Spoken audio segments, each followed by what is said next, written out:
Welcome to Barron Public Library's Friday Read Aloud. Today, we're going to go on a journey. Get ready to take flight. Jacob's Fantastic Flight. Written and illustrated by Phillip Waechter.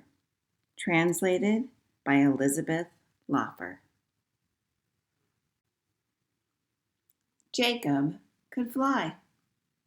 That might sound crazy, but it's true. Jacob could fly. The first time Jacob flew, he was still a baby. His parents were actually hoping he would finally start crawling, but he never got around to it. He just flew off instead. At first, his parents were pretty concerned because having a kid like that was a little weird. But they soon got used to him flying and figured, so be it.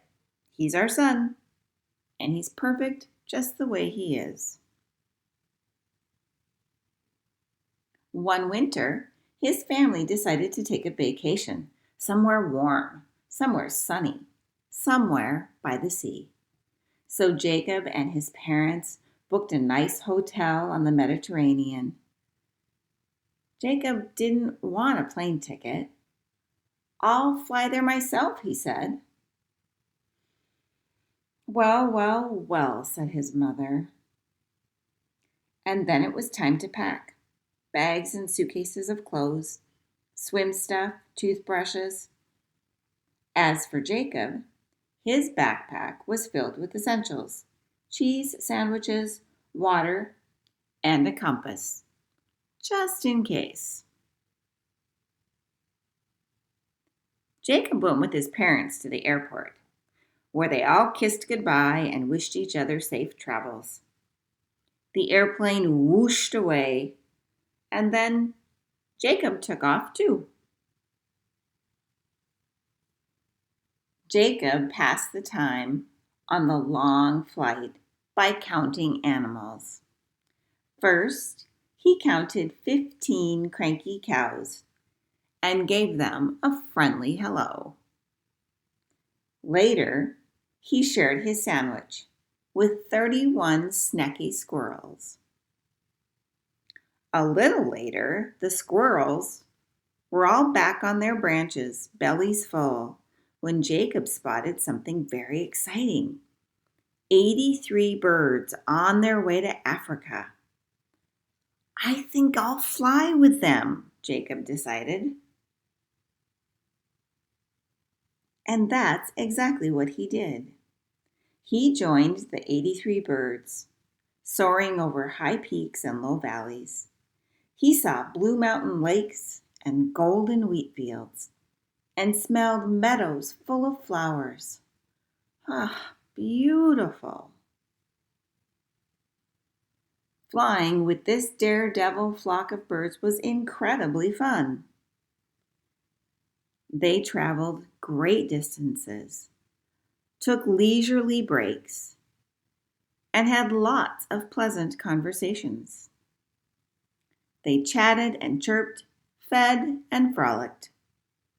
Goodness, what a wonderful trip. But then something happened, which unfortunately does from time to time.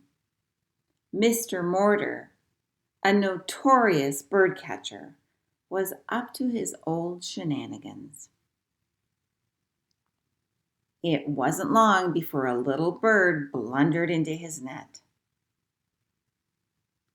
"I'm the most talented and terrific bird catcher around," Mr. Mortar thought as he happily made his way home.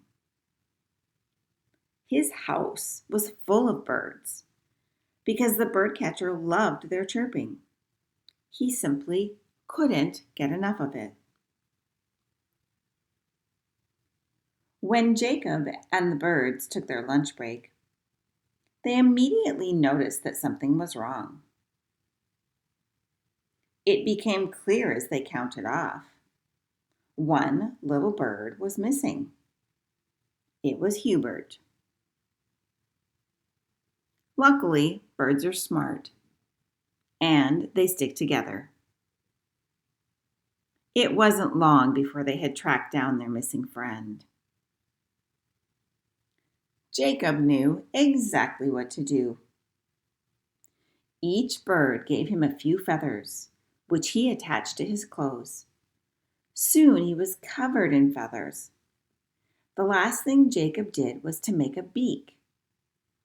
His disguise was complete, and off he flew to the birdcatcher's house. When he got there, he swooped in front of the living room window a few times, chirping a pretty tune. Mr. Mortar burst out of his house. "What a rare specimen!" he cried. "This is just the bird I need for my collection." In his excitement, he forgot to close the front door. The entire flock dove into his house and flew back out with countless cages. In a flash, the birds disappeared in all directions.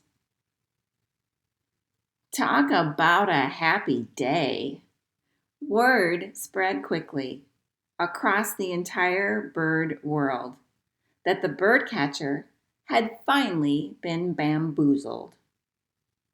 Birds came from far and wide to celebrate. The time had come for Jacob to say goodbye. His parents were waiting for him after all.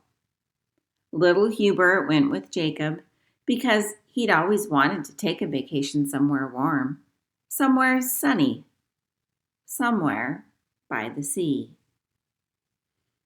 After a few hours of flying, Jacob finally spotted the sea. Not long after, he spotted his parents too.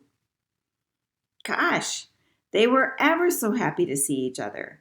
They hugged and kissed, then hugged and kissed some more. Then it was finally vacation time, the way a vacation is supposed to be. Jacob and Hubert splashed in the waves, lounged on the beach, played mini golf, drank tons of lemonade, and went to bed late every night. Over and over, Jacob told his parents all about his exciting journey. When it was time to go back home, Jacob didn't feel like flying there on his own. After all, school was starting on Monday, and it was better to be well rested for that. As for Hubert, he really wanted a window seat, and he got one too. As I watched the wind whip past my window, carrying snow particles and blowing them all over, the idea of a journey where I could fly away to the beach and have an adventure along the way sounds pretty darn good. What kind of adventure would you like to have? Maybe you can get some ideas from books at the library. I hope to see you there soon. Happy Friday. Until next time, this is Miss Patricia. Keep reading.